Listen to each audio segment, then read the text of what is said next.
Good morning, and thank you for joining me for online devotionals today. We're going to continue reading from the book of Job today. We've been reading from Job this week and hearing about Job's complaint about all the terrible things that have happened to him that were outside his control. And we've also heard one of the responses from one of his friends that was not particularly helpful. Today we're going to hear another from a different friend. This time we're going to hear from Bildad the Shuhite, who was alongside Job listening to his complaints and who was clearly agitated by Job's claims that he was righteous despite all the bad things that had happened to him.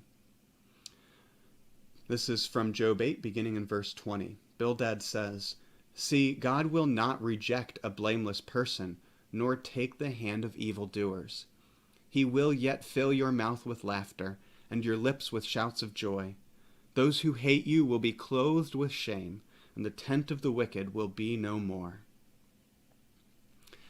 This is yet another phrase that sounds really nice, but maybe Job was not quite ready to hear.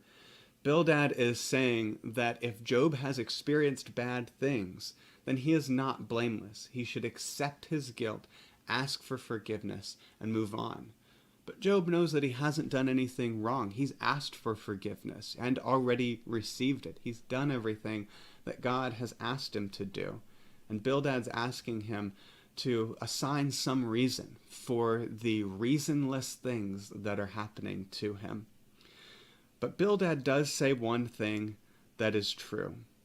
He says, "God will yet fill your mouth with laughter and your lips with shouts of joy." This is something that God does. And the frustrating thing is that we're not always ready to hear this truth in the moment of grief. There's a time and a place to say something like this, but it's not always at the moment of grief. It's not always right away. This verse means a lot to me because this verse is imprinted on the gravestone of my grandma and grandpa. "He will yet fill your mouth with laughter and your lips with shouts of joy."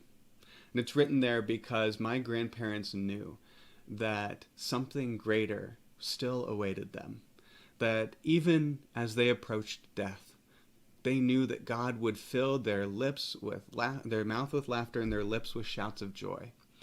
And that is a wonderful testimony, especially to someone like Job, who is experiencing terrible, terrible things, that even in the midst of those terrible things, God has not abandoned him.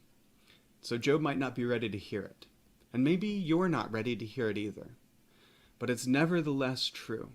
It might not be here on earth, but one day in heaven, the tears will all be wiped away, and we will have laughter and joy. Would you please join me in prayer? Steadfast God, perhaps one of the greatest mysteries is why you continue to entrust the work of your kingdom into our clumsy hands.